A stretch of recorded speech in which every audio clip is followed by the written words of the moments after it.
is. Oh, now I hear a lot of extra noise. Have you? Now that it's recording, I hear all the. Suddenly, it's gone on to use the second nuclear generator in my computer. It's dead quiet over here. Can you hear me well, or am I in echo? Yeah, or perfectly, yeah. It's I get a notification. This is the first time I've used Skype, or when I had that conversation with John Fallon, only for the reason that he said he somehow couldn't activate Facebook chat on his end. That was the first time I used Skype in a very long time. So it's a utility that it's grand to have. I just never really made that much use of it the way some people do. But this is giving me a notification now. I can see up in the left-hand corner. It says Conor is recording the call, which is good. It's good to know. It's good to. It's good to know. Yeah, it's all transparent. It's all transparent. Yeah. So yeah, here we are on the reason. Okay, it's time I entered the YouTube channel market. So I've created a channel for myself called Gearóid, Irish Nationalism and Sovereignty, which is the same as the BitChute channel. But I may as well take advantage of YouTube's audience, well, such as it is. And here's the thing: most people think it's going to be small, but it's going to.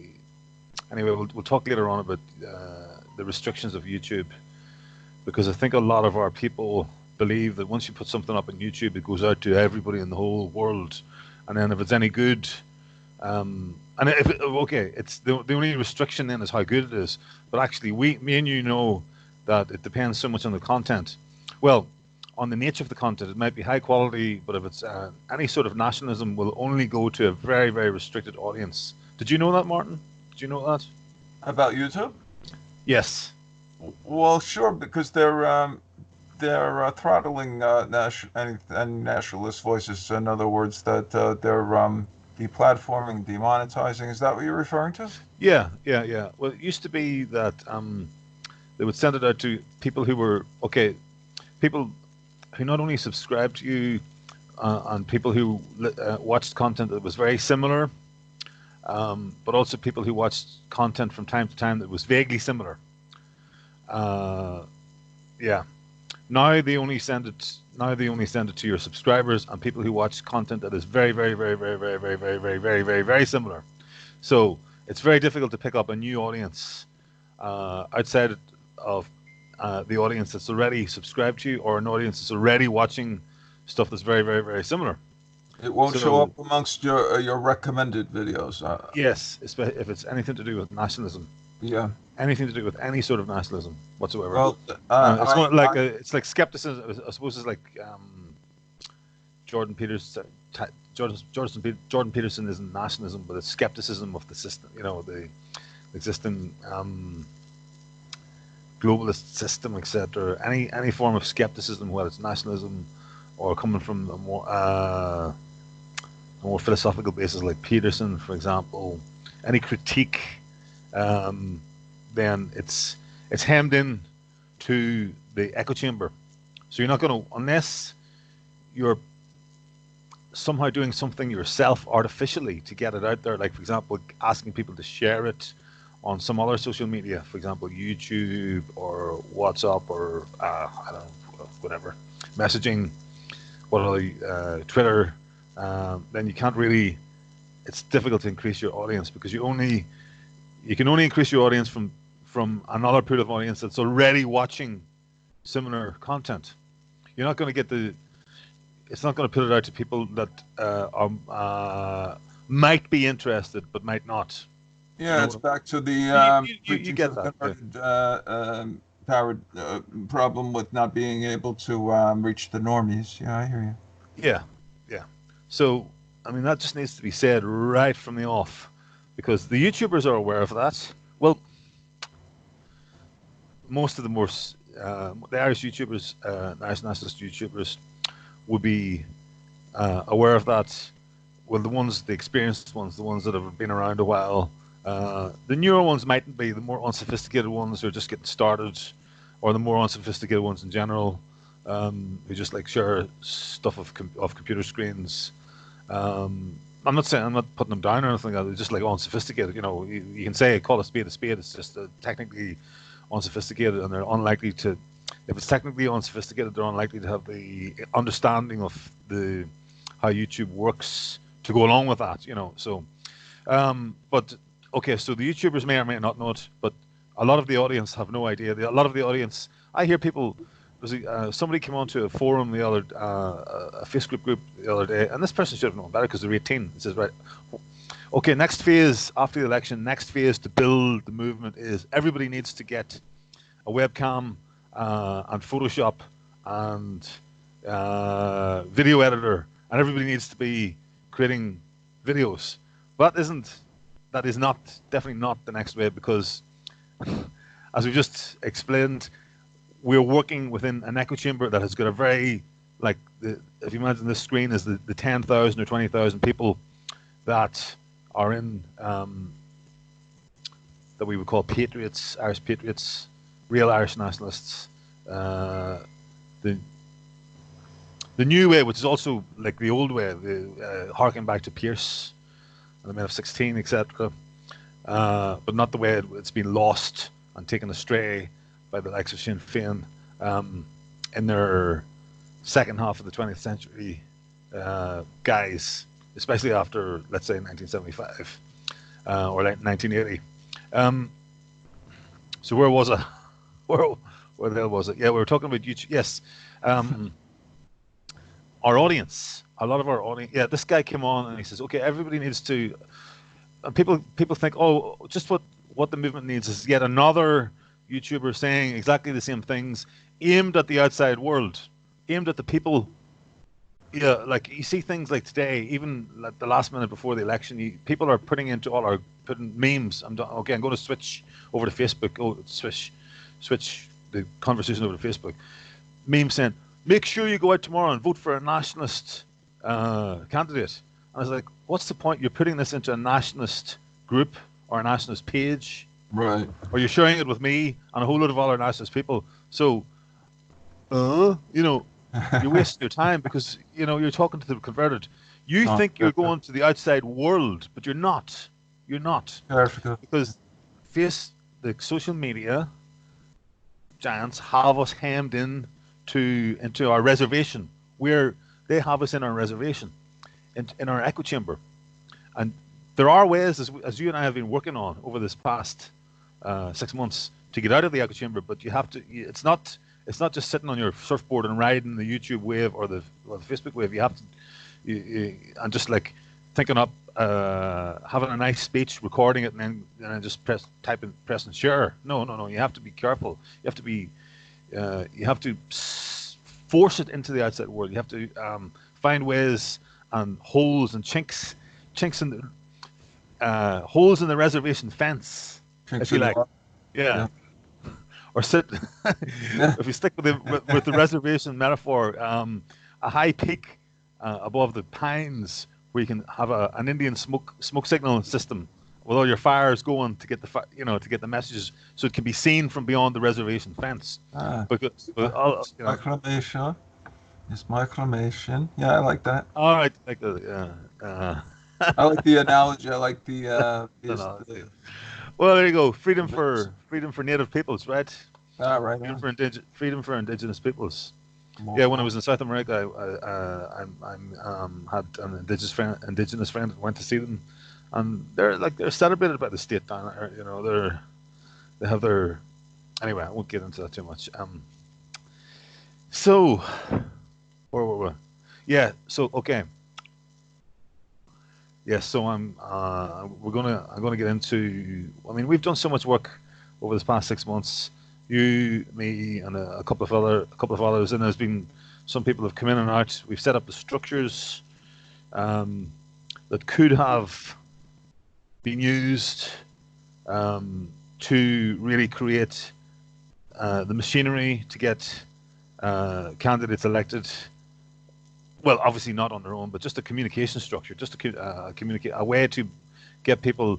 Because we were in our reservation, but we were all running around from one corner of the reservation to the other. And the reservation, okay, let's think of the reservation as Ireland, the size of Ireland. Okay, it's not a reservation anymore, but we're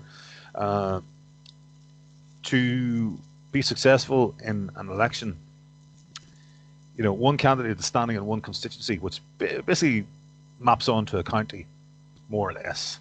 Or sometimes there's two counties banded together, or some of the bigger, more populated counties are split into two in the case of Limerick, or 5 in the case of Cork, or 11 in the case of Dublin, or two or three in the case of Galway, etc.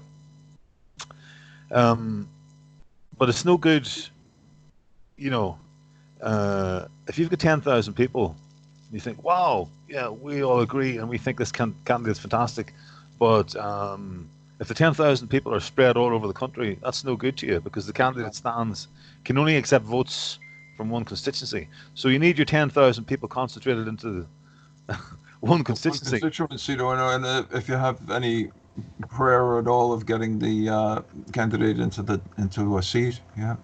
Yeah, it's typically going to take 5 to 10,000. Yeah. And I just don't see any evidence that there were going to be 5 to 10,000 votes for many of our candidates. No, it's a shame. Yeah. If we're really lucky, James Reynolds will be our best hope. James Reynolds. Ben Gilroy. And then after that, I don't know. I saw the guy, the National Party guy up in Sligo was polling at 1% in a newspaper poll. McWeeny. I've seen Niall was polling at 1% in a newspaper poll or something like that. Niall McConnell. Pat Sullivan is just after telling me that John Bowler is polling at 0% in Kerry. Yeah, he didn't have a team. So I'm not surprised. He's a great guy. He's one of our best candidates. One of our best, most competitive interviewers. No, there could be a margin of error there. He could come in at 2%. There could some of those that are polling at 1 or 0 might come in at 2, 3, 5. But even 5 would be a miracle to go from 0 to 5. And so we're talking about possibly, and this is by no means a definite. I mean, the bookies have him at 1 to 5 to 1 for James Reynolds. So it's unlikely. I mean, that's like a 1 in 5 chance, basically. Is that a 1 in 5? Is that a 1 in 5 or a 1 in 6? I think it means a 1 in 5 chance, doesn't it? Yeah, it's a 1 in. No, because evens is a 50% chance. 2 to 1. Are you any good at bookies odds? I think it's worth worrying about. We know the bottom line. Whatever. It's either 1. Okay, so if he's 5 to 1, he's either a 1 in 5 chance or a 1 in 6 chance. Significant, Sorry. It's quite all right. No. I just think worrying about the numbers isn't productive at this point. So it's according to the odds, which is Paddy Power. It's it's part of the system. So they're not going to be nice to him in terms of the odds. Maybe being really generous to James. Maybe it's 3 to 1. He's on a 3 to 1 chance of getting in, which means it's still unlikely. It's more, if it's 1 chance in 3, then that's less than 50%. So it's unlikely. He's our best chance. Ben Gilroy. Miracles could happen. He ran a very strong campaign. There were lots of people out on the street canvassing for him. There was frantic activity on the Facebook group, on the WhatsApp group. Again, he was a last-minute candidate in a short campaign. Well, it's going to be enough, because what we're fighting about is what's the word? It's intransigence. No, there's a physics term. It's the opposite of momentum. Inertia. The inertia of the population, because they just don't know. They just never heard of the Irish Freedom Party.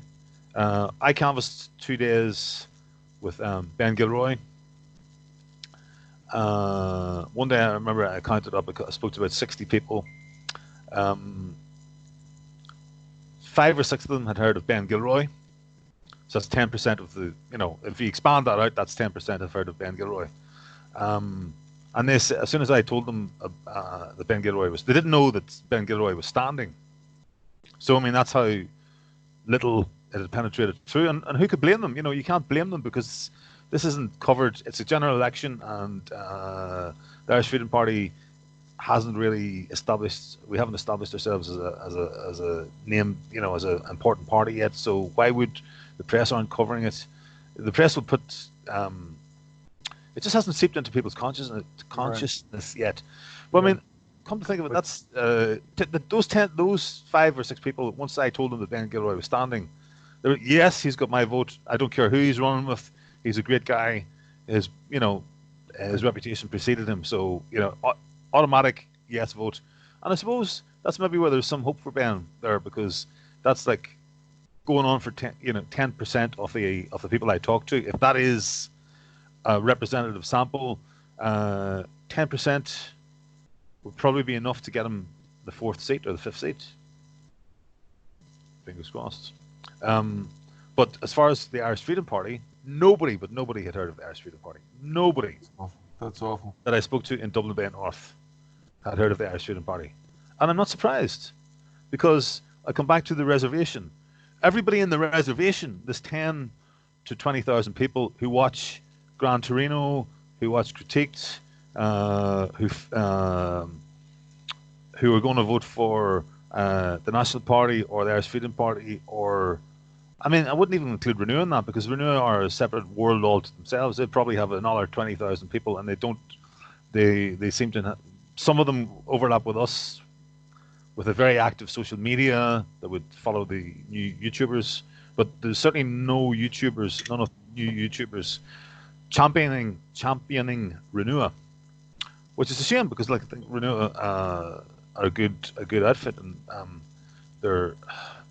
they might actually be the ones out of all our parties that manage to actually break through and get somebody in, because they've got experience and they've been around for a while. Same thing, really. 2 ways of saying the same thing. Apologies. They're a break away from Fianna Fáil, was it? I think I understood somebody disillusioned with Fianna Fáil started the Recall Party. I can't remember. I think, to be honest with you, it's reinvented. The personnel have changed even since the last general election. There've been a few mass resignations, etc., and influx of new people. But the structure, the name has been out there for 4 or 5 years. They contested the last general election, I think. I mean, it's got name recognition because it's been out there, because they've gone through more than one election cycle, and going through an election cycle is a great way to get your name out there, because I think I may have mentioned to you, once a candidate stands in a particular constituency, they get a free mail out as part of the deal of standing. Oh, I see. Okay. The Electoral Commission, or whatever it's called, gives them. They say, okay, you produce your flyer, and they tell you what size it has to be, and tell you what you can and can't put on it, and it has to it has to comply with certain rules. And if they pass the artwork, then they say, okay, you go ahead and design and print a flyer at your expense, and give us enough for the number of houses that are in the constituency, and we will deliver it for you for free. So actually, the design and printing of the flyer is the cost of that is minuscule in comparison to the cost that it would cost you if you had to post that yourself. I estimated I had this service for me when I stood in mid Ulster, and that would have cost me between 10 and 20,000 pounds. And so the cost of the flyer was like decision to run with the IFP versus as an independent. I gather. No, you get it whether you're an independent or with a party. So every candidate. I'm saying because you hadn't run before, so that was why you couldn't avoid that expense running as an independent, but running as an IFP candidate. Did that allow you to take advantage of that? Of that being able. I didn't run as an IFP candidate. Well, I ran as an independent, but associated with the IFP. Now, even there's no real difference in terms of the cost and the service that's offered to you by the Electoral Commission, whether it's north of the border or south of the border. So the point is that having been around for one previous election cycle gives you that penetration that a new party wouldn't have, because your leaflet, in whatever constituency you fielded a candidate, then your leaflet has gone out to every house in that. So, that's like 50,000 houses, for example. I think for Dublin Bay North it was like 95,000 houses. That's a shed load of houses. That's a lot of people. Even if only 2% of them look at it and read it, that's still 2,000 people. Well, each house, yeah, okay. It's it's a lot. You can still, but more than 2% of people will actually look at it. So, anyway. Getting lost in the details there, but that's important for people to know. That's important for people to know that going through previous cycles does give you the recognition, and because the National Party, the Irish Freedom Party, and Gemma doesn't even have a party. I mean, so Gemma's got her name recognition, I suppose. I guess. I'm not too sure about some of the things she's been up to this past week or two, but yeah, I mean, becoming less keen. I mean, she's definitely slipped into third or fourth place in terms of my own personal league table. But anyway, I'll still include her in the general nationalist effort or movement at the slightly more radical end of it. But she's got some great people that support her, fantastic people that support her, salt of the earth people. They Jenny there put a video out tonight outside Swords Castle. With rebel music playing and waving flags and singing along. And that's the one Peter Madden was trying to post. You say you were able to see it after he had posted, after it had been admitted into. Yeah. Saw it. I saw a post on Ackle Island says no, and I saw it down there, and I saw that Patricia Cooney had clicked like, so I actually sent her a message. Let's keep surnames out. Yeah, let's drop it, because I'm recording this and I might put it up. I might. Well, you can edit it out. But anyway, bottom line, I just couldn't. It's a mystery why I couldn't see it. So I just asked her, "Are you able to see it?" Maybe just click like without even being able to see it yourself, because I couldn't even tell it was a video. You said it was a link to a video, but I still couldn't see it even after it had been posted. Yeah, I don't know what's going on there. Oh, I see you just sent me a message to say that you're using code names for those people. So those aren't their real names. No, I think you're looking at somebody else's message. I just responded to you.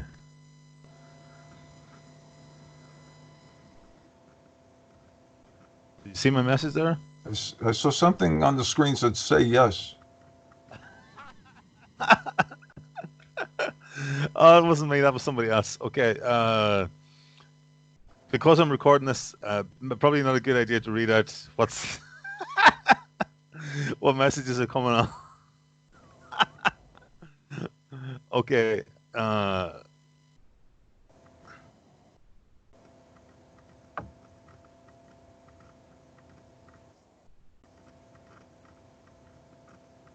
I was using code names, so I'm not sure if we're on the same page here. I was using code names. Oh, okay. For those, yeah. We've got our own code names for the people. Yeah. Okay, yeah, for those people, yeah. We do a little thing. We do a little scrambling thing among ourselves. Yeah. So we haven't mentioned any. We haven't talked about any real people yet. Yeah. Never know who's going to be. Obviously, I'm guessing. Exactly. Yeah, because for public figures, that's a different story.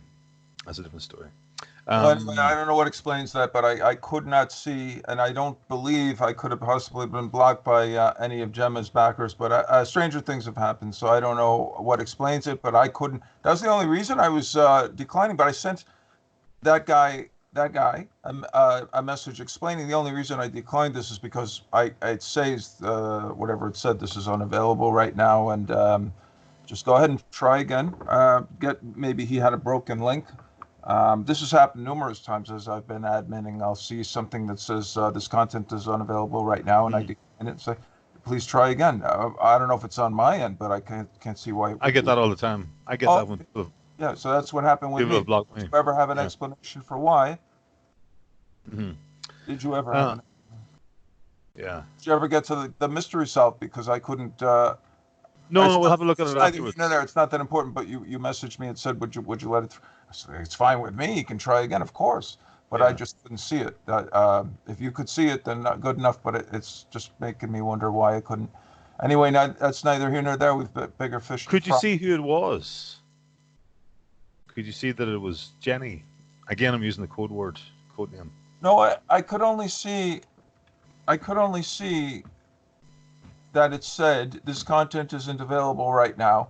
So I told that fella whom I was declining. Did their name come up? Just the only reason I'm declining is for this reason. So just try it again, and we'll be more than happy to let it to approve the post.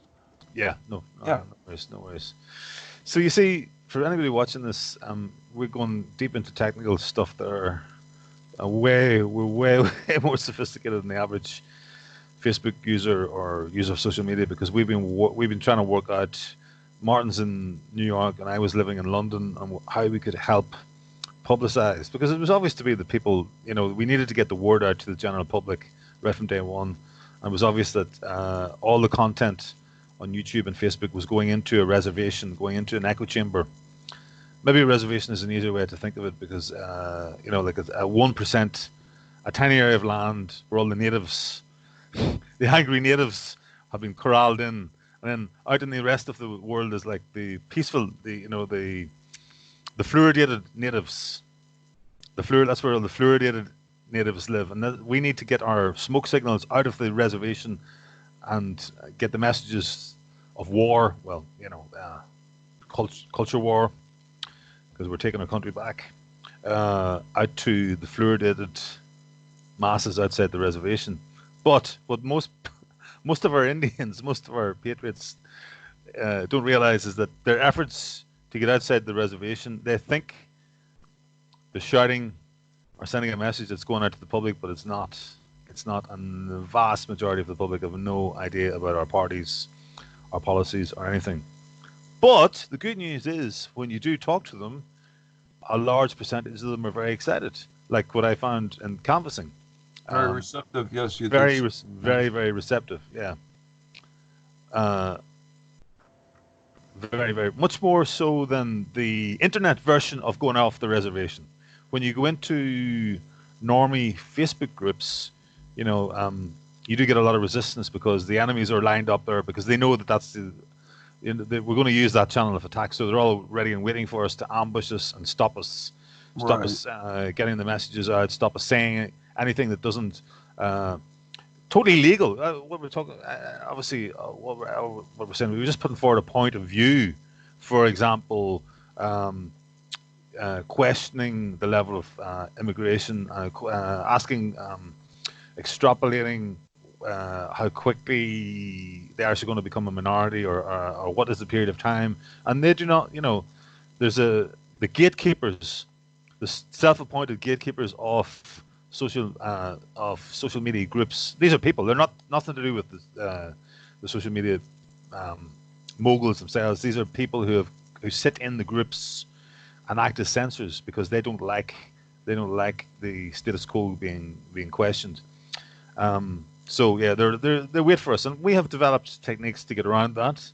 And we've been trying to tell people, but people are slow to pick it up. For every one person who picks up the full way we would be doing it, there's maybe 10 who will sort of pick up the general principle but not pick up the finer techniques, and then there's another 1,000 who no matter how many times you can tell them, just won't pay any attention, because they think it's more important to just express. They don't realize that just expressing to other people who already think they're just expressing to other people in the reservation, other Indians, like me and you, yeah. We're going like, yeah, we know all this already, mate. We're trying to meet the 20,000 people in the reservation. we're trying. No, never mind. Then we're trying to reach the 4 million people outside the reservation. Yeah. What's that in terms of ratios? 20,000, 200,000, 2 million. Yeah, it's like 0.5%. We are 0.5%, or let's say, for the sake of argument, let's be generous, 1%. 1% of people, and because there's so many of us, then people think, oh yeah, I don't even know all the other names of all these other people in this group. Then we must be doing something right by sharing this information to all these people. Look, there's people there that I don't know. This must be going out to the public because there's people there who I don't know. Well, no, it's not, because well, it's easy for us to know because we created the groups and we selected the people to go into the groups, and we only selected patriots or people interested in the reawakened sense of Irish nationalism, which harks back to the past. But you could nearly say new nationalism, but it's not really new, because it's only new because it hasn't been seen for about 20 or 30 years, because nationalism has taken a big turn to the left, and nationalism has been infiltrated by globalism. Well, nationalism in the form of Sinn Féin, and to a lesser extent Fianna Fáil, has been totally subjugated and infiltrated and led astray, and isn't really nationalism. Anyway, so our efforts, and you picked it up fairly quickly, Martin. When did we first start talking? Was it June, July, maybe? Sounds about right. I'd have to research my records and come up with a more accurate answer, but that sounds about right. Do you want to talk through, in just very vague terms, without getting too technical, because bear in mind, not everybody's going to be as technical in terms of Facebook as us, but just in terms of conceptually, what we were doing back then, just to give people a break from me, and because you're good at you picked it up, so you can, if you can remember. Well, you're still doing it every day.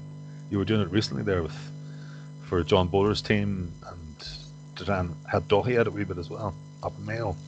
Yeah. Well, I didn't come into this tonight prepared to articulate this. I'd need a little bit more time to kind of start my script, but it was your own idea to just join some of what you refer to as the quote-unquote normie groups, normie, N-O-R-M-I-E, being short version, obviously, of normal people, just people who aren't on the reservation, again, to use your term, and try and reach out to these people who are voters in Ireland and make them aware that they're being played if they think that they're getting the full story from the media outlets like RTE that are in bed with the establishment parties, and their country is being gradually taken away from them bit by the vulture funds and the politicians who vote not in the interests of the rank and file Irishmen or women, but in the interests of whoever is filling their campaign coffers and keeping them on the gravy train. So your idea was to go ahead and just try and get the message out to some people, to a wider audience, and recruit more and more patriots as we go along, and try and widen the base and get more people preaching to the non-converted versus preaching to the already converted, to try to make people understand that if they're still voting back and forth between the major political parties, Fianna Fáil and Fine Gael, that have just been trading power back and forth for the last 100 years or whatever it is, that they're just going to get more of the same, as I'm a fan of saying, quoting Einstein, to whom it's attributed the saying of doing the same thing over and over and expecting a different result is the definition of insanity. So if you think that Fianna Fáil are going to solve the problems that are extant in the country now after so many years of Fine Gael, you're going to be highly disappointed. It's time for a change, a radical change, and get some people in who are bona fide patriots who aren't going to be beholden to the establishment parties, and just giving the power back to a party that's already. I don't know if I'm allowed to say her name or not, but someone who just pointed out that it was a coalition between Fianna Fáil and the Greens who agreed to bail out the banks. Was it 8 years ago or whatever it was, and basically socialize private debt of the bankers and first name's okay. First name's fine. Yeah, well, Gemma's the one who brought it to my attention. Oh, she's a public figure, so you can use her full name. Yeah. As an American, kind of looking in from the outside, it's been a bit of an immersion course for me to, I mean, I follow American politics, but to learn, to kind of get a feel for the Irish political scene has been a little bit of an education for me just over the past couple of months of who the players are and where they fit in and to the grand scheme of things. But was it James Reynolds or Justin Barrett who said that as recently as, well, he gave a year, might have been about 2008 or so, that Ireland had basically no debt on the international market. And now, I don't know what the number is, but I know that the mainstream media will just trump it out a number like rising from 45 through 47 to 50,000 per capita.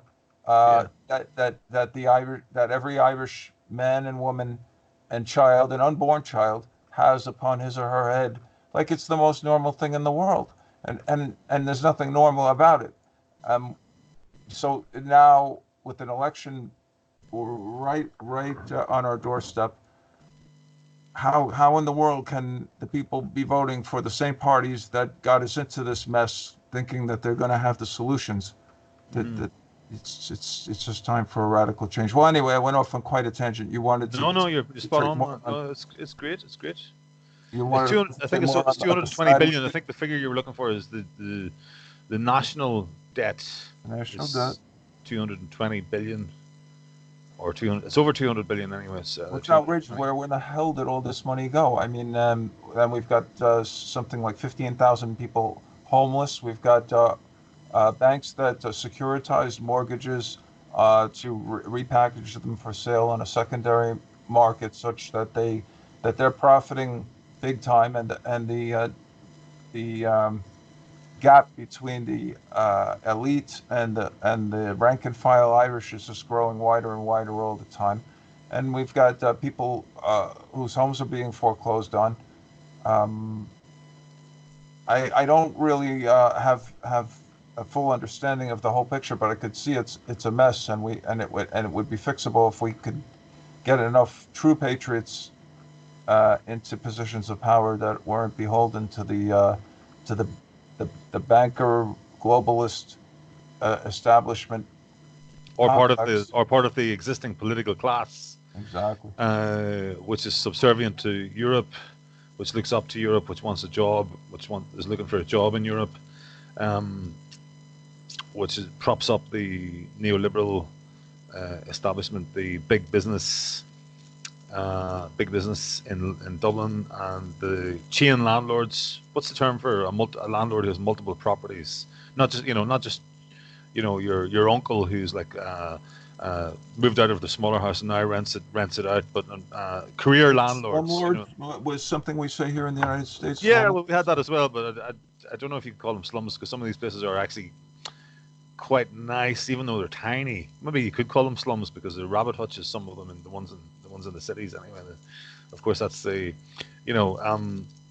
are we heading for Hong Kong, where people live in tiny little flats stacked on top of each other? I mean, that seems to be the way we're going. Pack as many people in, as many production units into one area, and then, that causes a big pressure, big price pressure. Well, scarcity causes price rises, and the rent becomes high, property price becomes high, and who does that benefit? The constructors, the big construction firms, and the big landlords. Well, I understand a lot. All this cheap labor. Chuck and Doyle are landlords themselves, members of the Oireachtas. A majority of them are property are are multifamily property owners themselves, so they benefit from the status quo.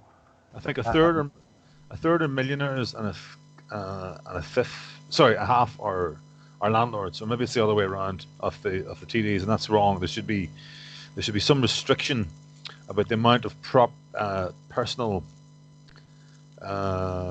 housing portfolio that you can take, that you can have to be in the dollar, or certainly a cap. I don't know how you would work that. Anyway, listen, we're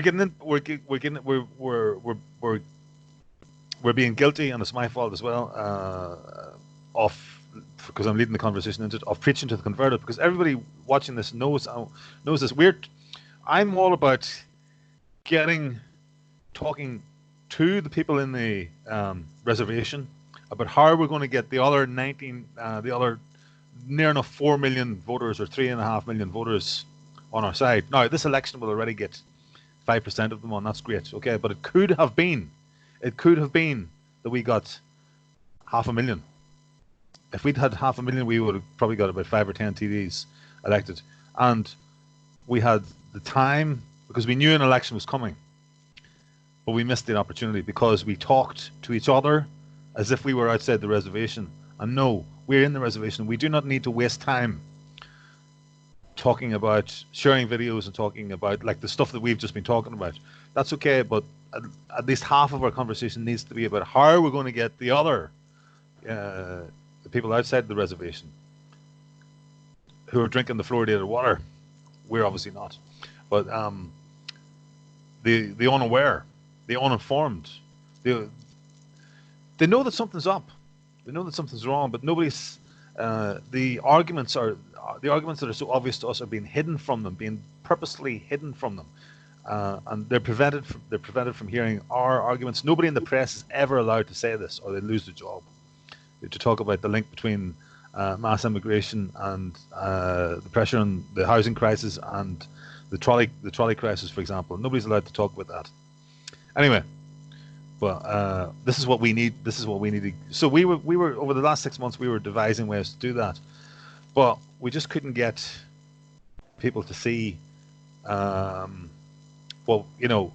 that they were in an echo chamber and they needed to be. They were convincing the wrong people. Even tonight, I'm seeing people send me messages or putting messages into groups. Make sure you go out tomorrow and vote for a patriotic party. Well, of course they are, because everybody in this group, it says at the top of the Facebook group, Irish Patriots United. Of course we are. You don't share something like that in that group. You go and you find new audience. It's like giving. I saw a guy, I'm not going to name him. He went to this free speech rally and he was handing out pamphlets at the free speech rally. You don't need to be handing out pamphlets. You're wasting your pamphlets, because everybody at the free speech rally is already an activist. You give your pamphlets to the people standing watching the free speech rally, not the people at the free speech rally. Or you give out your pamphlets on the way to the public walking past on the way to the free speech rally. There is some sort of to me it's like obvious, but people aren't getting it. So I need to, Martin, I want you to help me, and I want the other guys to come in and start having these conversations in public, because typing, people get bored. I type it and type it, and people get bored. So we're going to go with the zeitgeist that everybody's into YouTube. So I want you to join me, and I invite you to join me and try and inform our patriots to get them excited about reaching the public and not communicating inside the echo chambers. But okay, we obviously talk within the echo chamber of the patriots, of the people who are aware, to try and turn them activists into activists. An activist, let's say a patriot, is maybe somebody who understands what's happening in the country, but an activist is somebody who not only understands what's happening in the country, but sees what the next necessary step is to tell the public about it, and is interested in how to get in touch with the public. Yeah, because if you're not in it, how do we do it though? Because with your idea was great. Oh, I'm not saying it was. It still is great to join groups that are general interest groups. Let's say, like the ones that we know. Shall I name a few of them? Or we know what we're talking. You and I know what we're talking about. Okay, so Irish around the world, Ireland. Before you go on about that, can I just want to bookmark that, because That is the online world, right? There's two Okay. ways to reach the public. Two ways for us patriots to reach the public. One is online methods, and that's what we started out with, because we couldn't go face to face, because I was in London and you were in New York, right? Right. Right. No, you're still stuck in the online world, because you're limited to the online world, because that's because you're not. I can now operate between both, and for me, the face-to-face world is more powerful. Oh, it's far more powerful. I Far more acknowledge powerful, that. because There's I can nothing I could do I but can be a knock on a door. keyboard I can hand out warrior 200. I can hand out across 200 leaflets on the street of Dundalk, or standing in the square in Dundalk, or standing at a busy junction in Drogheda to passers by and have chats with 5 people. You cannot you cannot get that level of connection, that level of communication Agreed. online. Yeah, it's way You more used to be able powerful. to. You Sure. used to be able to, but it's not as targeted, because I was able to hand somebody who 90% certainty they live in the constituency if they're walking around one of the 2 top towns in the constituency. 90%, and 90% if you pick the age, then 90% are on the voting register. So it's targeted. Whereas you put something into a group, Irish around the world. Maybe a lot of people might see it, but they're living in Australia. They could be Irish people living in Canada or wherever. Yeah, It's a sure. lot less targeted. But anyway, we were working That's what. in ways to make. In That's this how past couple of we weeks, we were working on techniques to make the online stuff a lot more targeted. So it was like a specific. The information we were giving was about a specific candidate standing in the election, and we were putting it into groups that we felt were location specific. So we were working for John Bowler in Kerry groups, for example, and we did a little bit in Mayo, didn't we? And maybe we did a little bit county level groups, and trying to expand the awareness of the candidate that we think would be right, to let people in those constituencies know that they have that option to hopefully vote for him as a number 1 tomorrow.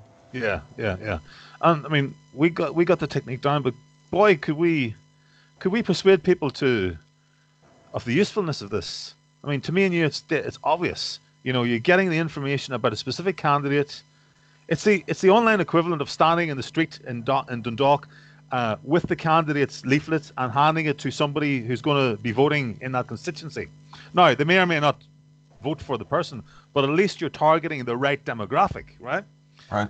But we couldn't get people to do it. We couldn't get online people to do it. They just wanted to go, oh, I just want to put this into a group that's got 50,000 people in it. And then we said, look, why do you want to do that? Because you can go back to doing that untargeted, unsophisticated sharing. At least, to be fair, at least it was with the outside world. So hats off to those people who were at least they could see that it was important to reach the outside world, not the Patriots echo chamber.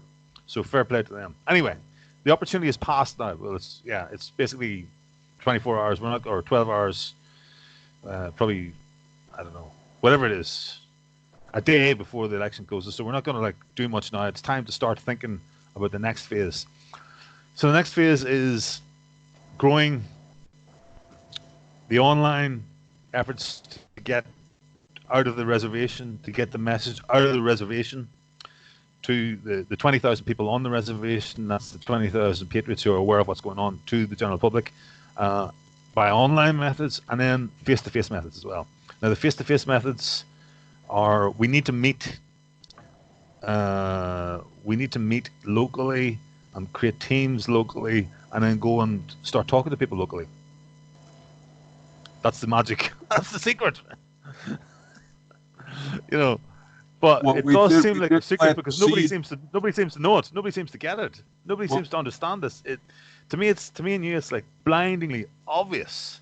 But when you say that to people, the responses come back are as if you have just been talking a different language for 5 minutes, and maybe it's because they're confronted by it. Some of them are confronted by it because it means that they're going to have to. They think that they have to do it. No, I'm not saying that you personally watching this doesn't have to do it, but we as a movement have to do it. So even if you're too scared to do it yourself, you need to help the next person along who's slightly less I wouldn't say cowardly, because maybe cowardly.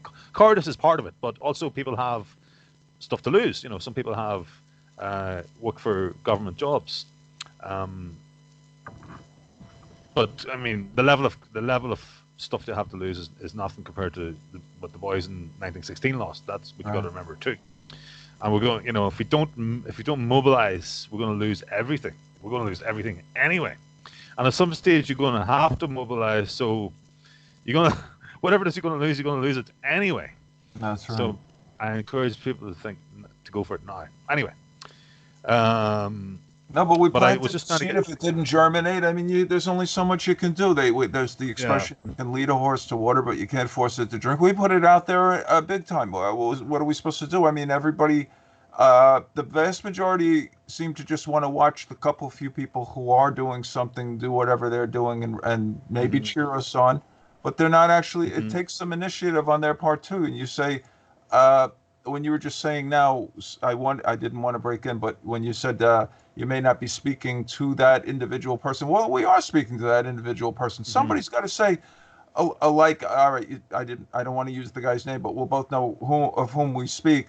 That he actually went ahead and said, I'm going to set up a meeting at such and such location. You know what location I'm talking about. I don't know if I'm permitted to say it right now, but I think we're on, Say the first, if it's a positive story, say the first name and say... Michael was setting up Monday night at the Imperial Hotel in Galway, and he said he got a very, very puny turnout. So now he took the initiative to go ahead, set it up. He was brave enough to do that. He's doing the work of 100 other people. So all the other people have to do is show up. Now, it might be a long way to get. It might be out of driving range where everybody understands there's traffic. There are familial responsibilities. There's life. Life gets in the way of doing a lot of things. But somebody else could go, okay, well, it's too far to get to Galway City. So set one up in Tuam or wherever it is. Set one up in Limerick or wherever you are. But were they doing it? Not to my knowledge. So a few people need to get together and have a coffee clutch, whatever it is, get together for tea. Listen, we're going to get together and we're going to discuss strategy and learn from each other and sound off each other and brainstorm. But were they doing it? I mean, well, you can't reach into the screen and drag these people to do something. I mean, we put it out there. You and I both did. And if the doesn't terminate, then what the hell are we supposed to do? Other people joined us as well. Yeah, other people who were already working on the online stuff will join the attempts to create a structure that would allow people to meet each other and create those flesh and bone networks that would then allow them to build to know each other. If 2 or 3 people meeting. Set up canvassing teams, print out the flyers, get out and about, get on the rural roads. Now go, be the one to go in to the house, even if it's in off the beaten path, and make some headway and make the connection on the human level, just the way you've been doing in the Dublin constituencies and where it is that you're people and getting a great reception. But if they're not out doing it, if they won't do it, well, it's just my impression was it was like pulling teeth. We weren't getting the people to do what they needed to do. So there it is, unfortunately. But just a very, very few. It's always 10% of the people doing 90% of the work, or 5-95, whatever the ratio is. 80-20, yeah. Well, it's rough, isn't it? Yeah, it's it was. I mean, okay, there were success stories. Like if you look at the groups, the ones that picked up, that took off,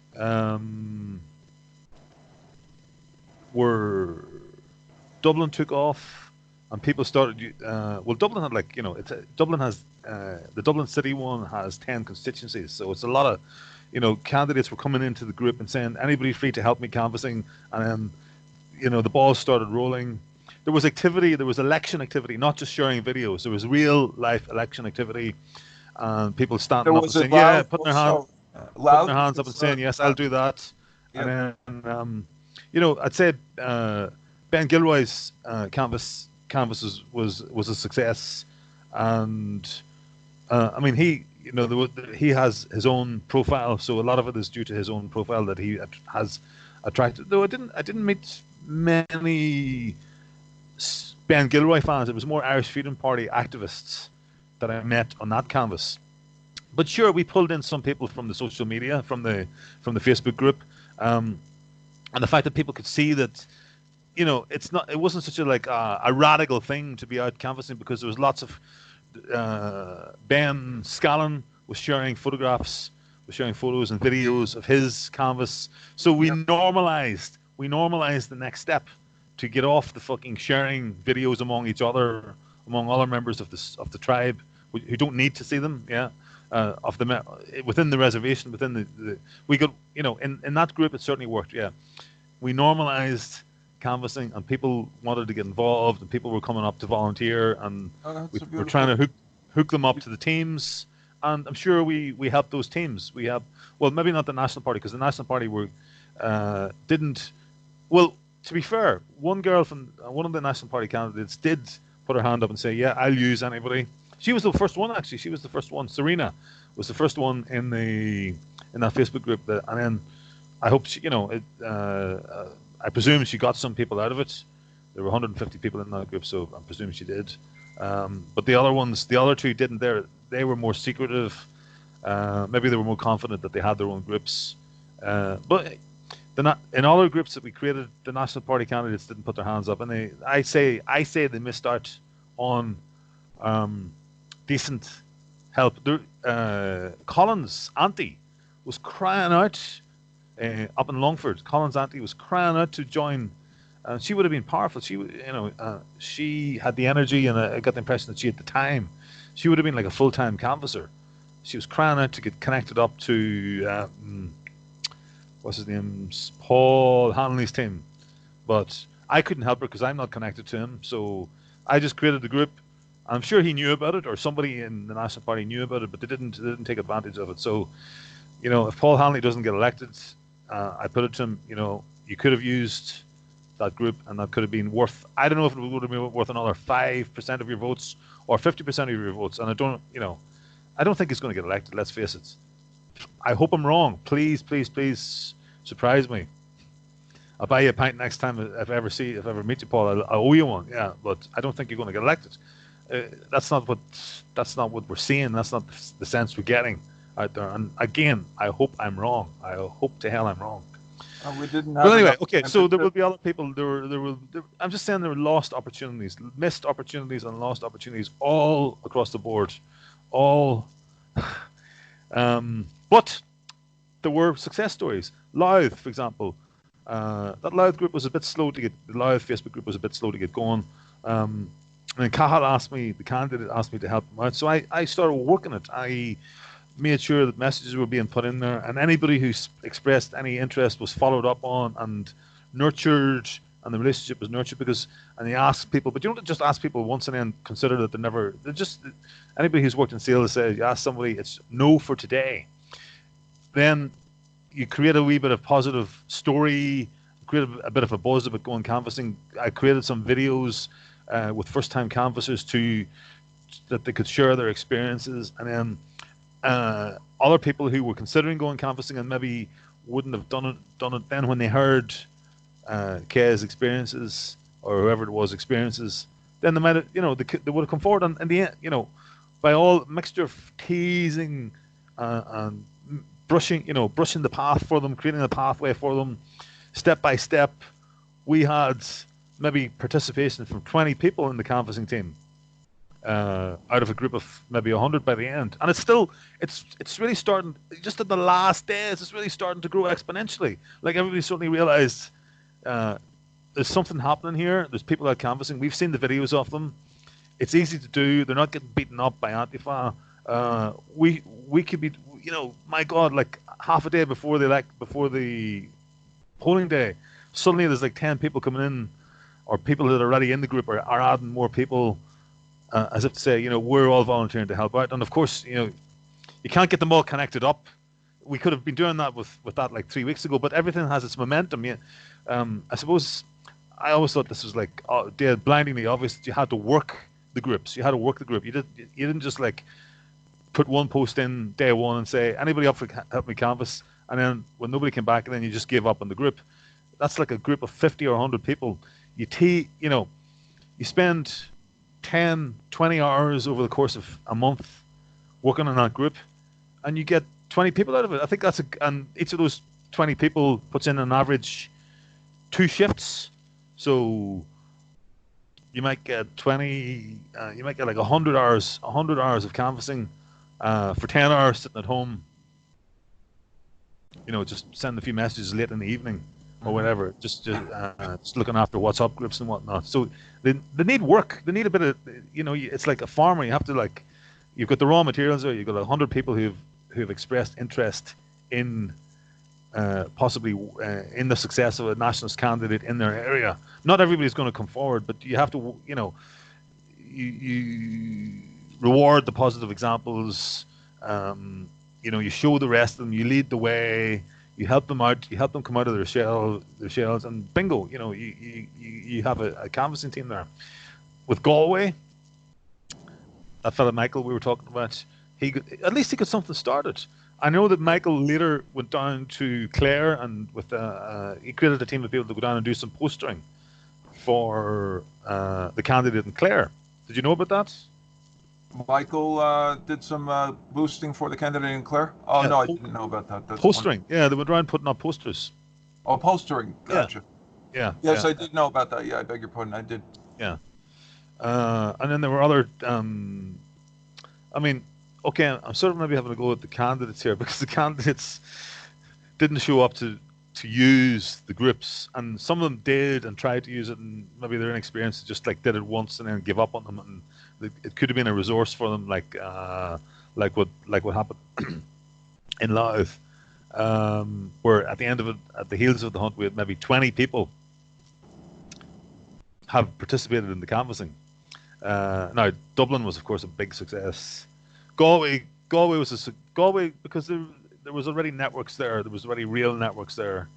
Of course, in all these places there are real networks, but there's strong, real flesh and bone networks, and then we're just throwing more people in on top of them, and some of them found their way to work it. But of course, the actual patriots themselves have to take some responsibility for waiting in the wings, and in most cases, not doing anything, not using the opportunity of being in those Facebook groups to actually suss out the other people, maybe send a few.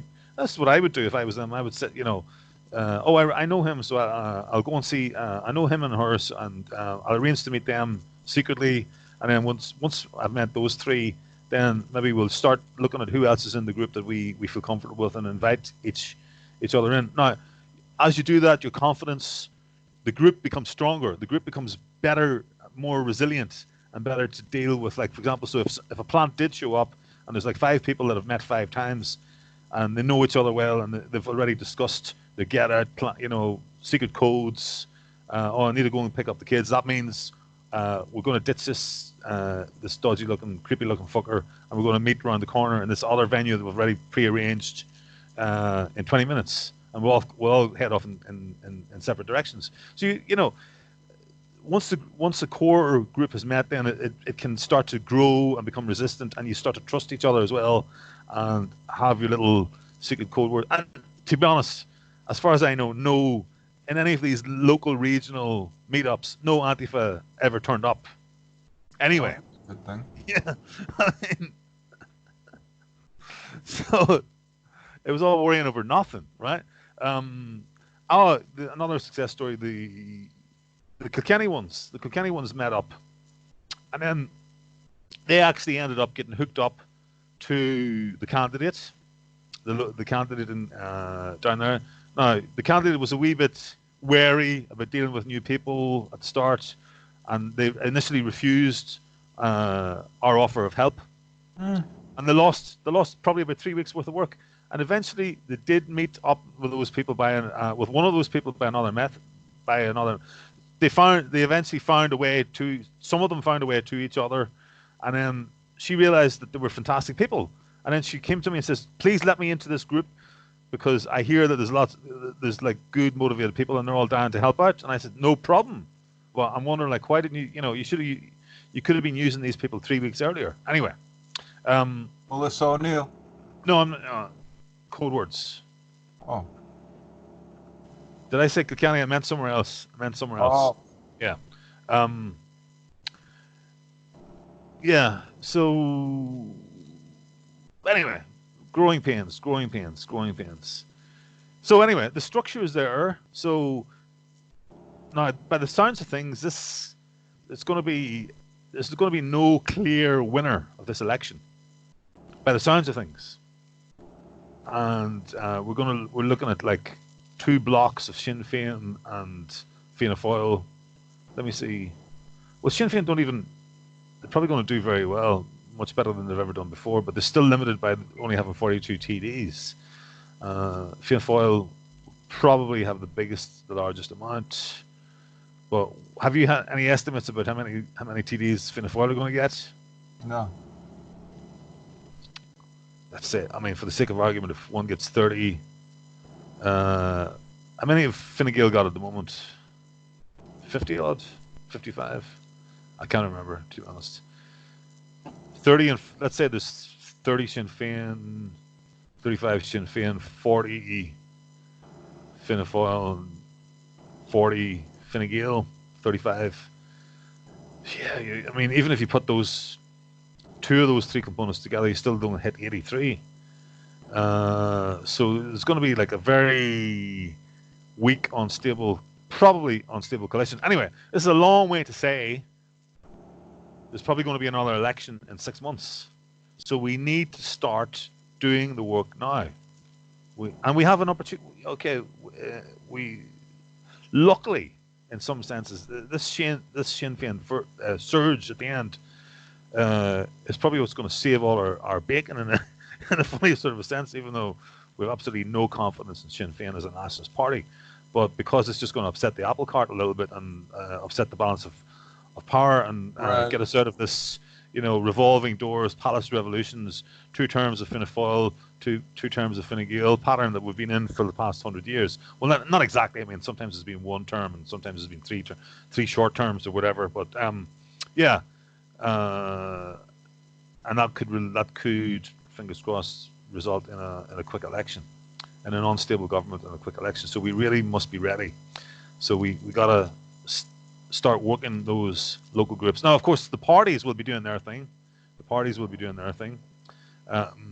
But here's the thing: the parties attract the committed, the zealots. Zealots is not fair. I mean, the party faithful, and fair play to them. They're the ones who are actually doing the stuff. They're the ones who have got out. They're the heroes. The party of those 2 or 3 parties. They are the heroes. The people who sit on Facebook and share and say they're supporters, but just share messages and share videos among each other and just like act as some sort of like what would you call it? Appreciation society or support group. Support group. Basically, we've had 20,000 people in a support group. 2,000 people actually doing the work, and then the other 18,000 just sitting in a support group. In a circle jerk. Outrage porn. Oh, did you see this fight in Cork City Centre? Oh, that's terrible. Oh my God, have you any more like that? Because that was fantastic. Oh my God, we're so fucked. I'm outraged. I'm so outraged. It's outrage porn. It's just more and more of the same. And yeah. So how many times do you need to see those videos? How many times do you need to see speeches by Dolores Cahill and Reynolds to know that you need to get out off your ass and out of the reservation and start talking to the other 3.5 million voters? Exactly. Please. And some of the people that started with us have actually slowed the thing down because they, for whatever reasons, didn't want to go get involved in the necessary stage. Like every revolution has its stages. The first is like terror. Right, the oppression comes down, and 3 years ago nobody was saying anything. Right, there was no Irish Freedom Party hadn't been formed. National Party had just been formed, was just starting to pick up, starting to gather members. There was no opposition whatsoever, absolutely zero opposition. So people were being bullied for speaking out pro-abortion and things like that. John Waters was being bullied. There was a fear. There was a culture of fear, and then slowly the people started to find each other and started to gather together in small little groups. And then it went online. And there were little pockets of things going on basically around the Facebook pages of the parties, or certain strong, brave individuals who were willing to stick their head above the parapet, maybe on a YouTube channel. The YouTubers. This is where the YouTubers really were important in those initial phases, to be saying the things that other people felt that they couldn't say. This is where the YouTubers, I mean, don't get me wrong, they played a really, really important role in speaking the minds of other people and showing them that it was okay to have these thoughts and to have these opinions. Right. And then through that, they started gathering their subscribers, and they had little communities talking to each other in their comment section and recognizing each other's names and saying hi. Like, is it like going in? After a while, it was like the virtual version of going into the Cheers bar. That they all knew each other and all greeting each other. And then if somebody fell out with one, then they fell out with everybody. I don't know if you've been aware of that. Like watching these the comments and the comments sections of the YouTube, some of the more popular YouTube videos and live streams. It's like its own little micro soap opera all in itself. But of course they weren't meeting online, because YouTube is really bad at. YouTube does not give you a way for those. I mean, YouTube is perfect for like a dictatorial neoliberal government, where it fires information at you. You can respond to it, but you can't make contact. It's not easy for you to make contact with the other followers, with the other people. Yeah, so you stay atomized. You stay in your house. Yeah, I know what you mean. Facebook's a little bit. Facebook, at least you can send private messages. You can get in contact with each other, and you can send private messages and ask for each other's phone numbers. Right. Yeah, and then the next thing you're talking, or you can even use Messenger to speak to each other, and you can communicate. You can have group calls and things like that. And then the next thing, you can move from that to meeting up on live. So it has each of them has its strengths, and each of those two social media things has their strengths and their benefits. But they were important. First of all, the YouTubers were important to say what everybody else was thinking, and maybe we go a little bit further and, I had this. I was sitting there, oh, can you think that? Is that all right? Oh, maybe. Oh, I want to respond to that. But I'm frightened to say it. I'm frightened even to type it, even though I'm anonymous. Oh, I just did it there.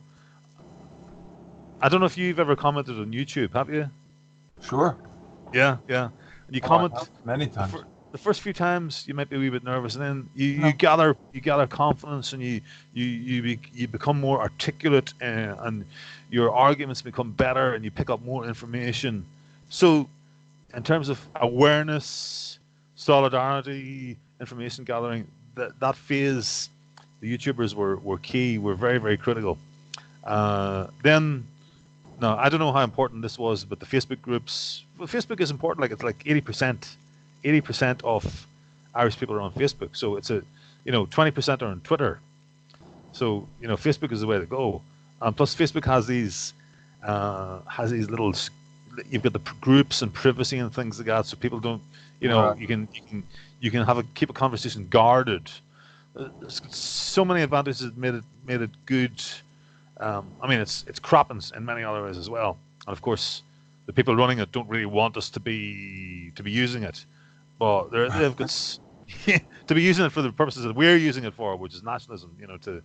To fight back against big companies like them, and at least make them pay proper tax, or at least work on behalf of if they're going to be in our country, then you work for us, or you don't piss all over us. You got to pay your way.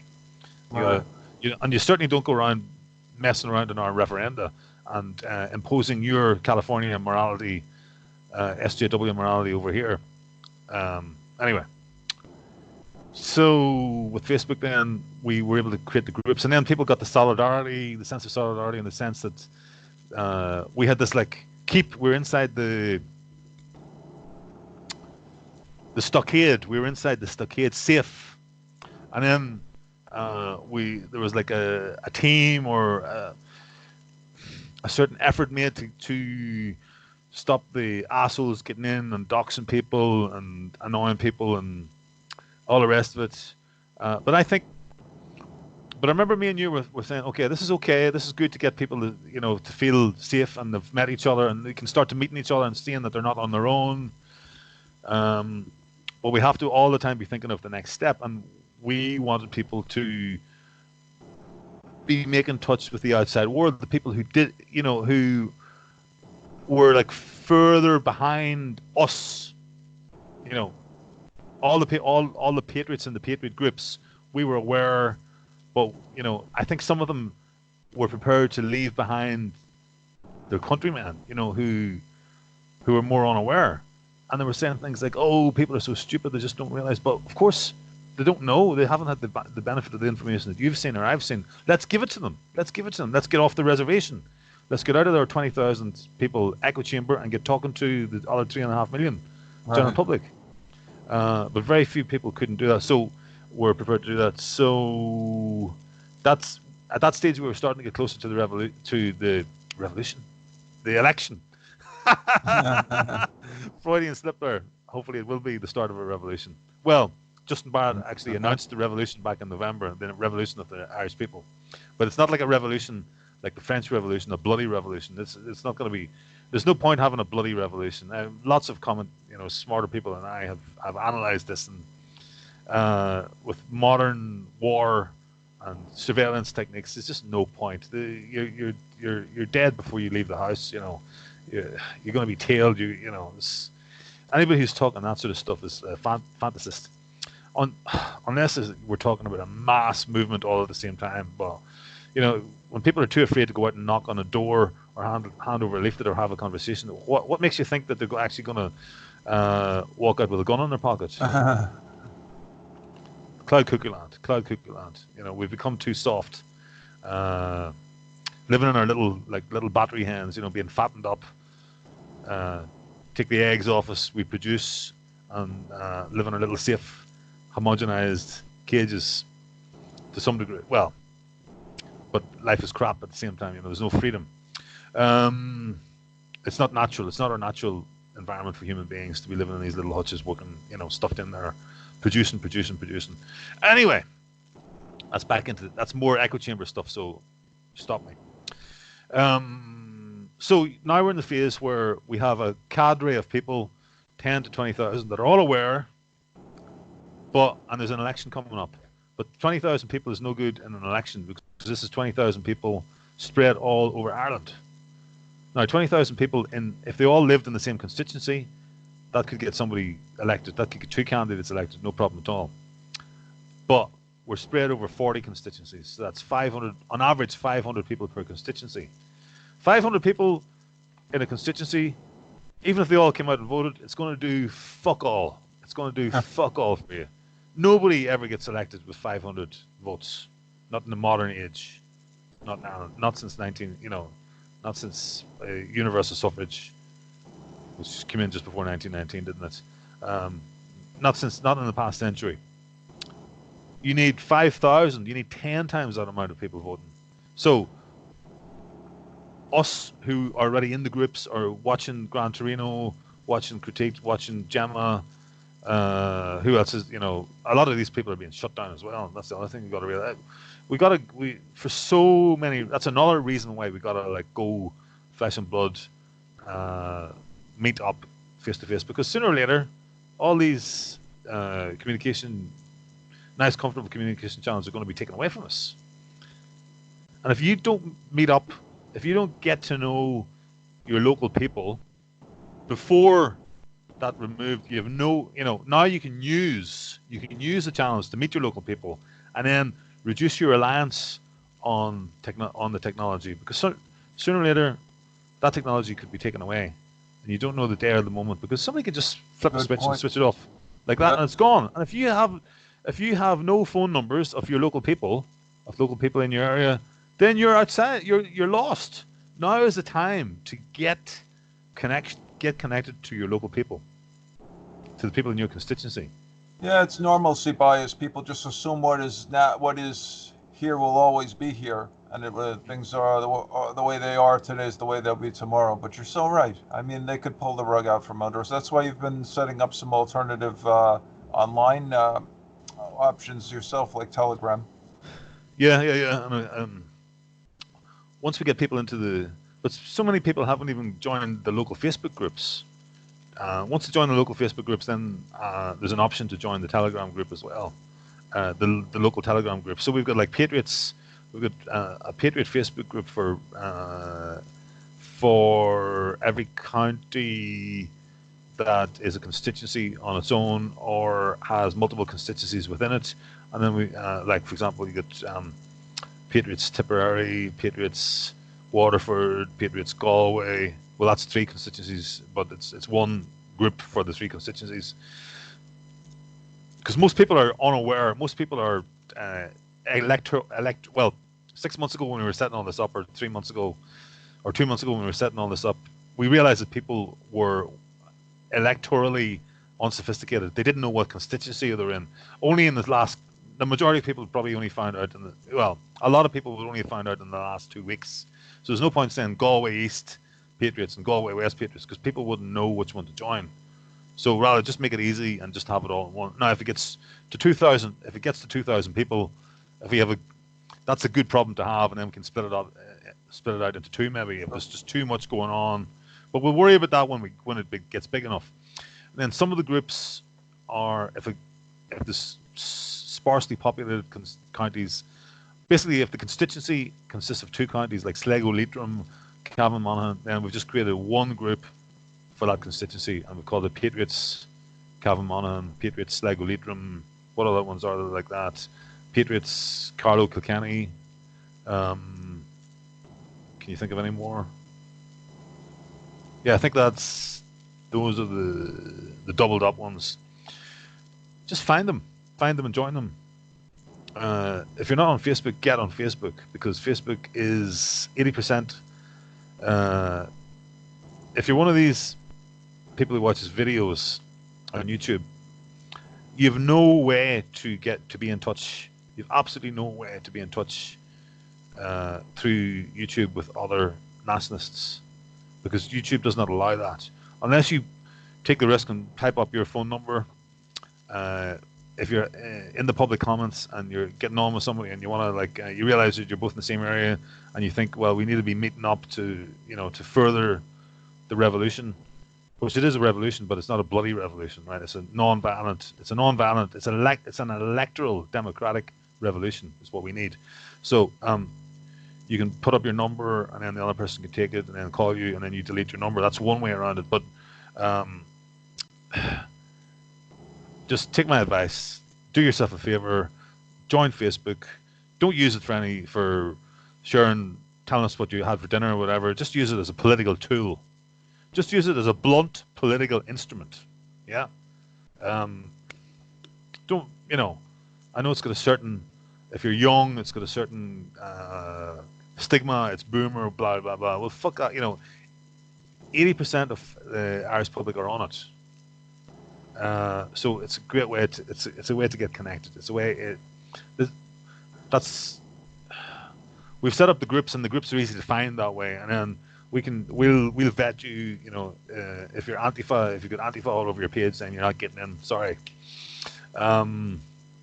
If you don't know any of the other ones, I mean, this is another reason, because you need to be on Facebook, guys. You need to be on Facebook, because we use, to a certain extent, who you know and what groups you're already part of as a way to gauge. So it might take you like a couple of weeks or months building up your profile. Of course, now I'm telling Antifa and PBP and all the rest how to infiltrate our groups, but you know what? We don't give a fuck. Let them fucking come in and infiltrate our groups, because when we meet face to face, they'll get found out and they'll get shunned. They'll get found out and they'll shunned. And if they are such good infiltrators that they come along and start handing out leaflets with us, well then fuck yous, because you're actually helping us. Thank you. So you think you're being a super fucking infiltrator? We'll watch you. How do you this is how I would test an infiltrator. give them a box of leaflets and tell them to walk down one side of the street, and I'll walk down the other side. And I'll keep an eye on them to see if they actually put them through the letterbox. And if they don't, then I'll tell them to fuck off. I'll change my number, and the next time I organize a meetup, I won't tell them where we're going to be. And I'll tell everybody else to shun them as well, because they're either lazy or an infiltrator, right? Or a troublemaker, for whatever, or mad in the head or whatever. So whatever reason they're out, you can gauge people. Just gauge them so much easier, face to face. And if you've already built the group, then you can, you don't have to. If you've already built the group, you've built that trust, you built a solid core. You can stand within your solid core and you can say, yes, we'll have you, and no, you're not right for us. And yes, we'll have you. Oh, well, these guys over here, they look good. Bring them in as well. But you need to get connected. We're just too many of us are atomized, and atomized people can do fuck all. You can't do anything on your own. Connected up in local groups that are all talking, representatives from the groups are talking to each other and aware of what's going on in the other groups. But the constituency is the unit of electoral revolution, the constituency. So it needs to be based on a constituency.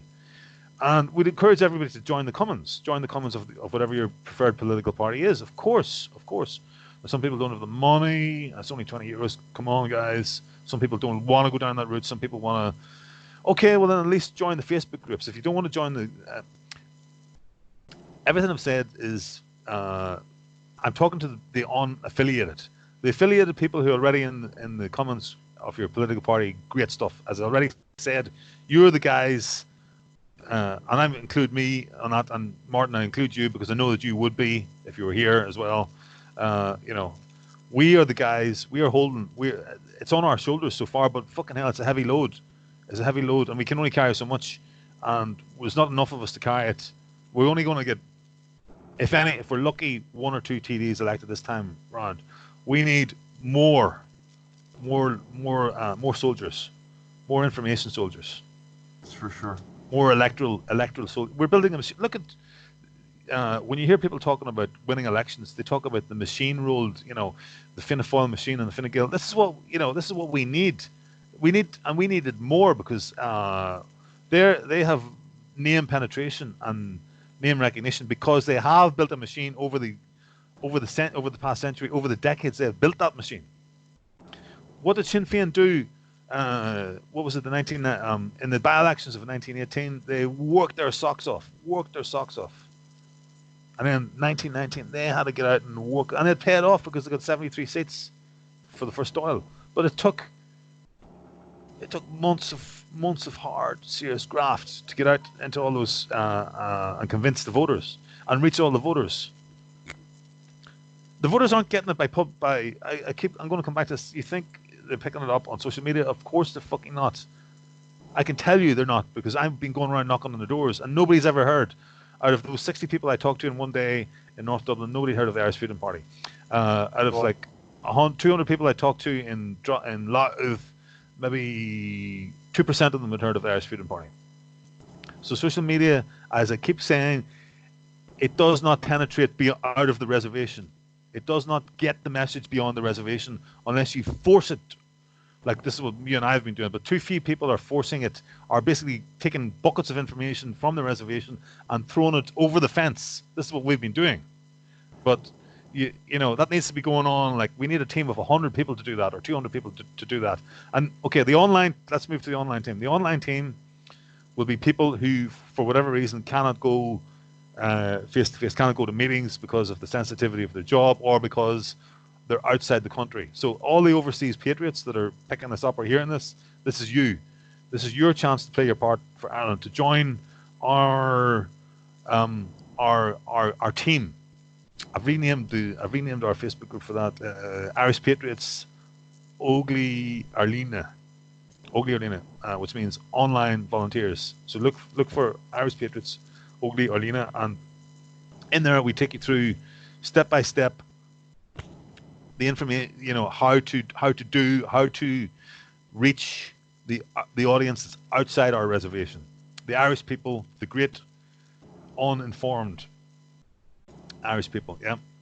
So I think that's pretty much everything.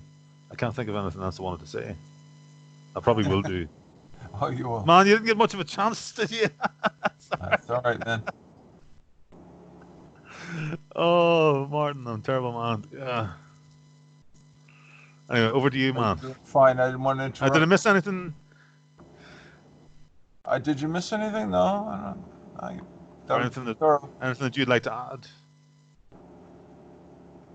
I can't improve upon anything you said. Yeah, you're just being kind to me.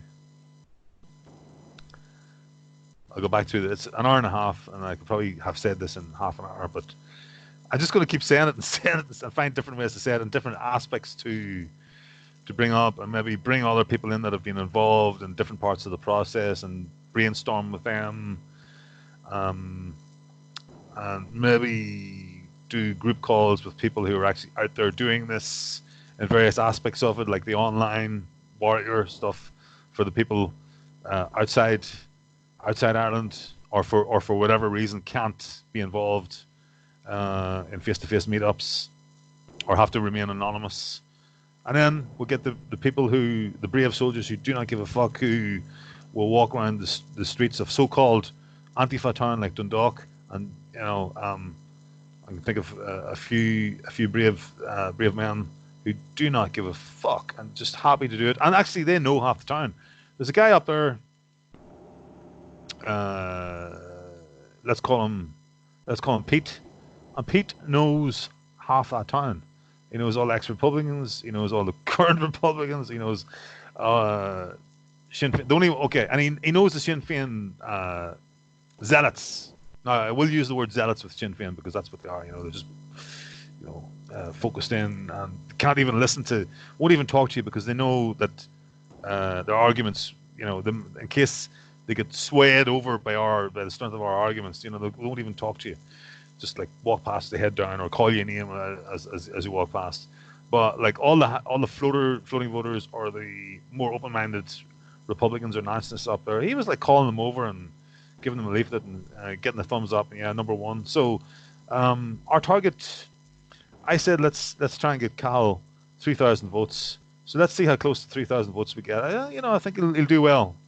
He mightn't get in, probably won't get in, but I think he'll do well. I think it'll be one of the better performances, because we got a team. We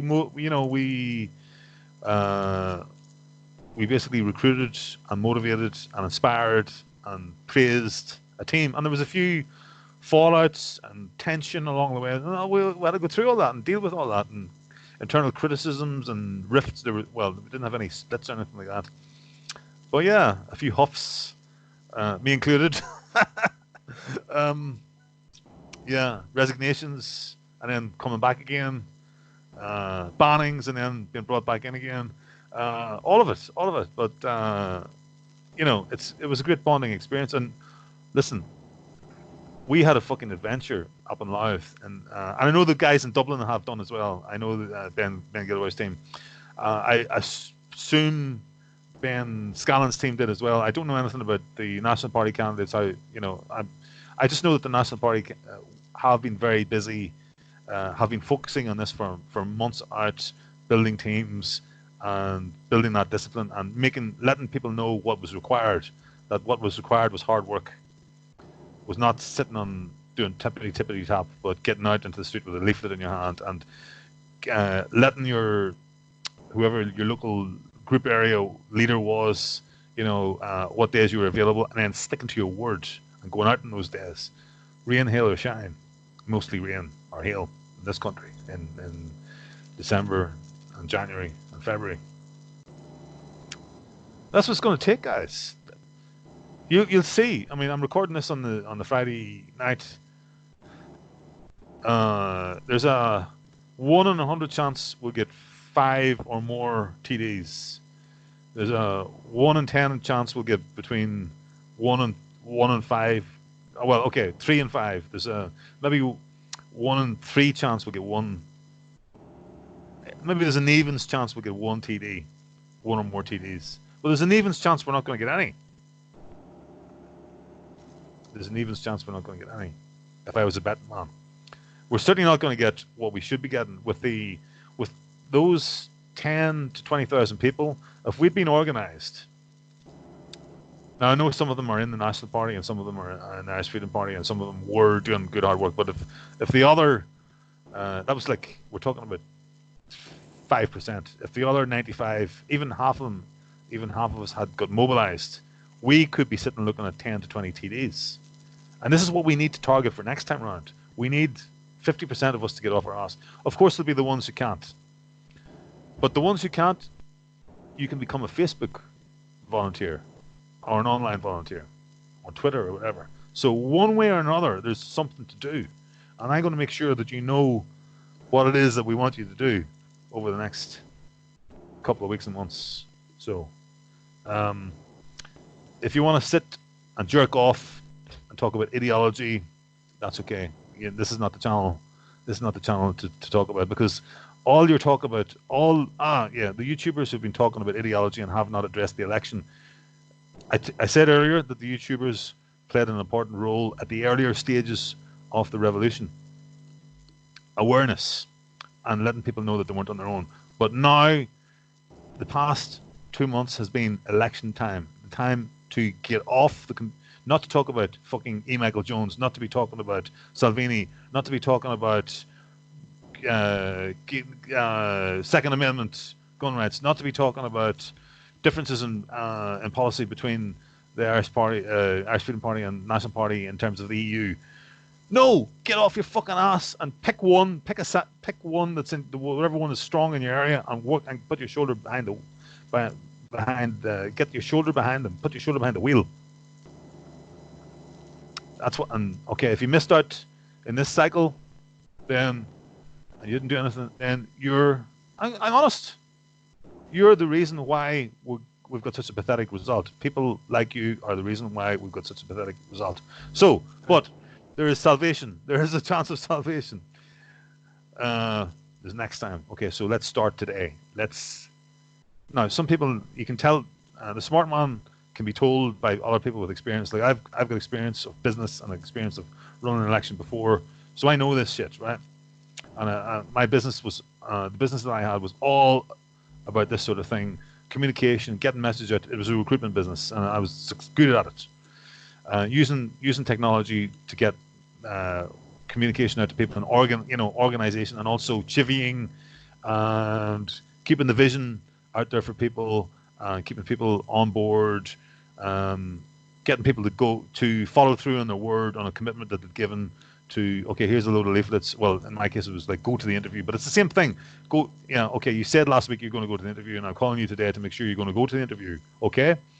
Oh, you're sick. Okay, right. Well, I want you to remember why you said you wanted to go to the interview. You're really pissed off in your job, aren't you? And blah, blah, blah, blah. So, okay. Oh, yeah. Now, Conor, thanks. Yeah, I remember now why I should go to that interview, and thanks for calling me, because if you hadn't called me, I wasn't going to go. But now I see that I do need to go, because short-term pain, long-term gain. Okay, I'm going to go to that interview because I could get a job that's worth 10,000 more and better career prospect.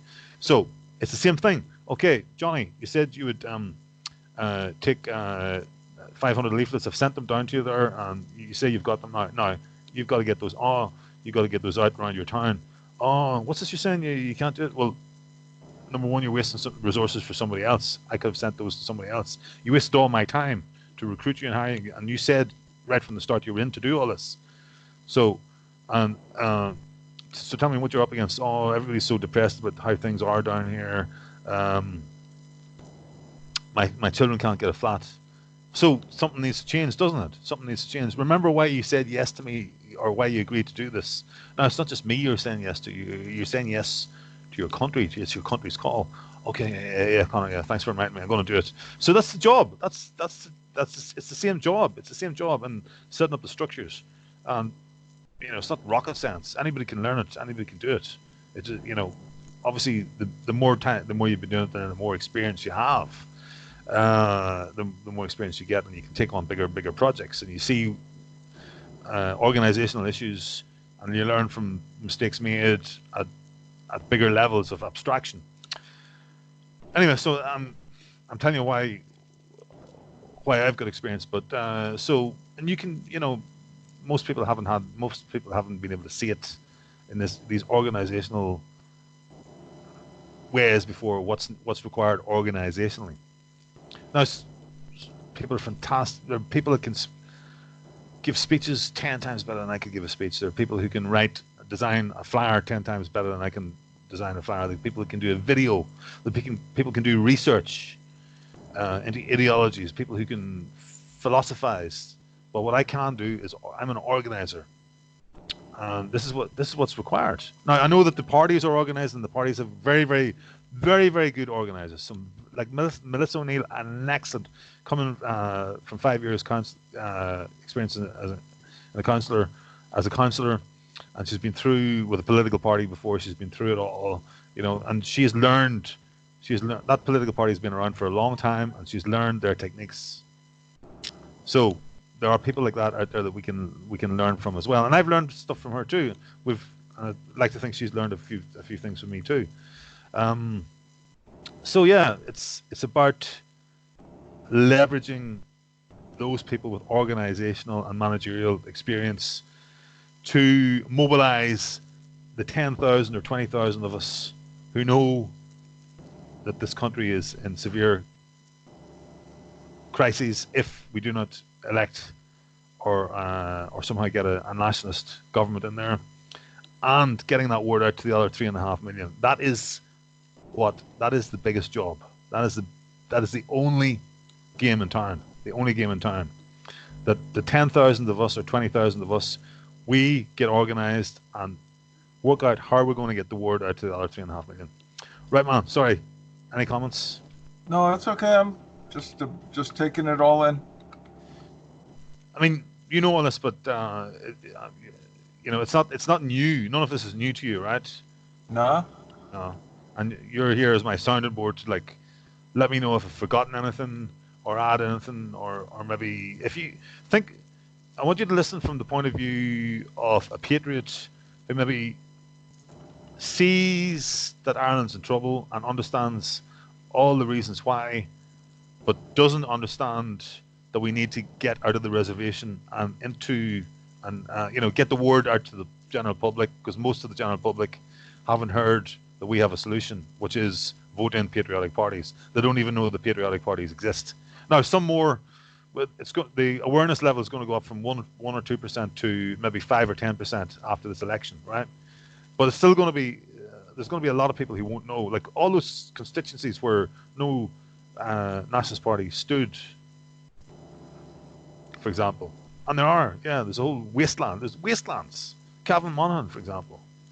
I was going to stand there, but for reasons we won't go into. Well, there wasn't. I'll be honest. There wasn't. One of the big reasons was I didn't feel that there was a support system there, and candidates are spending up to €2,000 of their own money to run, and then if you know you're on a loser right from the start, and then I'm not saying this happened to me, but I've heard that key people, nationalist supporters in the constituency had a personal beef with whoever was going to be the candidate. Then what's the point of the candidate running? And then the people, those supporters, complain about having no candidates. Well, don't have beefs with your potential candidates. The candidates are heroes. They're putting themselves on the chopping block, and they're giving up their lives. Okay, they might get a good job out of it, but then they're not doing it for the job. They're doing it. They're scared shitless. They're citizens. Most of them are citizens, normal citizens like me and you. They're just doing it because they feel Ireland is, it's their nation is calling to them. And we have to respect them. And I don't think we have respected our candidates enough by coming out and supporting them. Exactly. Yeah, we've been watching this. Anyway, now, if I'd been recording this video a week ago, it would have been more blackpilled. And even 2 weeks ago, it would have been fucking very blackpilled. Well, maybe it would have been a bit hopeful, because 2 weeks, I would have been hopeful that we could still turn things around. But as 2 weeks out from the election became 1.5 weeks out and 1 week out, I was aware that things weren't, we set up these groups, and the National Party were beavering away doing their stuff with their little secret networks and little secret canvassing groups. But I couldn't see, I don't know, the uptake, the the number of people who were not engaged in talking to the public was massive, massive, massive, massive. And probably half of those thought that they were talking to the public by sharing videos inside groups with names like Patriots United of Ireland, or Irish Patriots United, or Patriot News Ireland, or RT is fake news. But of course, look at the content that's put into those groups. Of course, it's an echo chamber. Of course, all those people have been picked to be in there because they already exhibited signs that they thought the same way as us. We created them more as sort of like waiting zones, and then we were going to hopefully turn those people into activists that would go. That's all they were, just like waiting rooms in the airport. Waiting rooms before you jump on the plane and go and do your mission.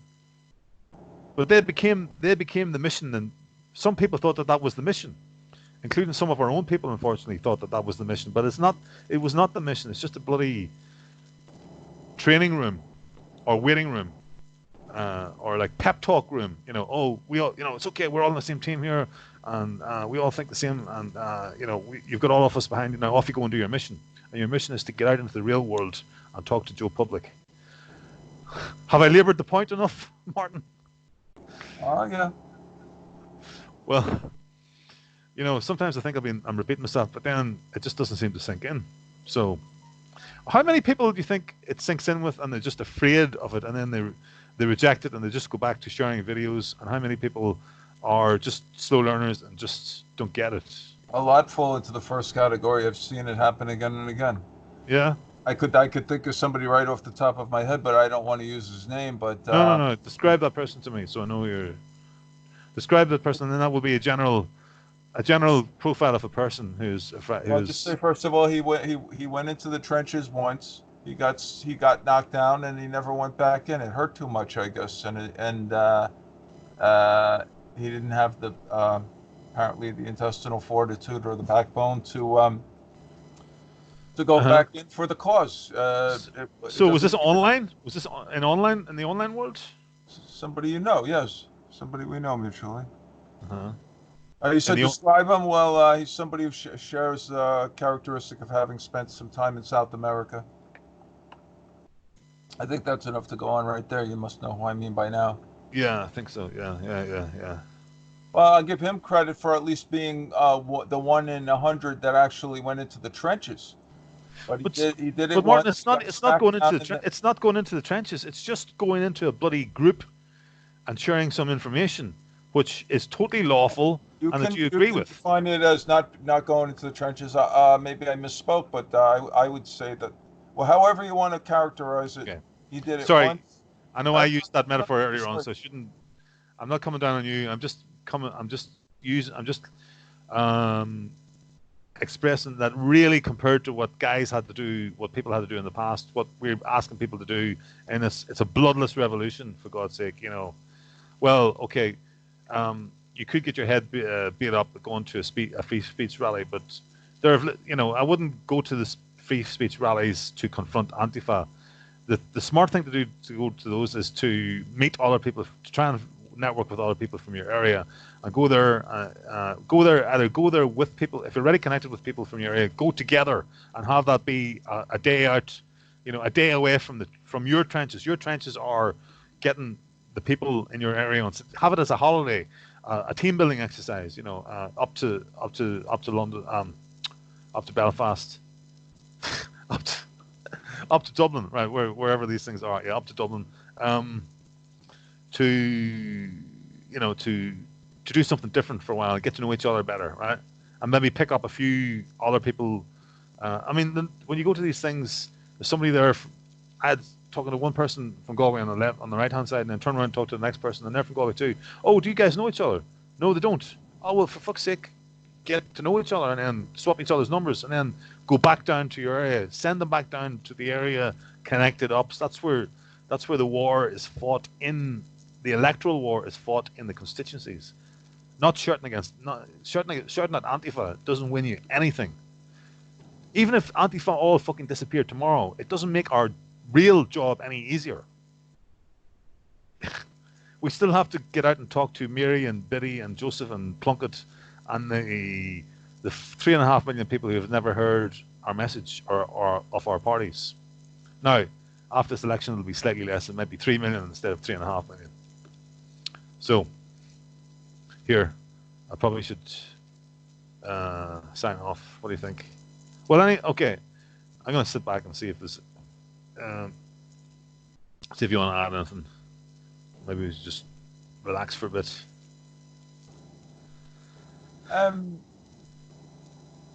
It's already very long, so if you want to, go ahead and edit it tomorrow and then see what we've got and reassess and see if you want to use it or yeah, redo it again.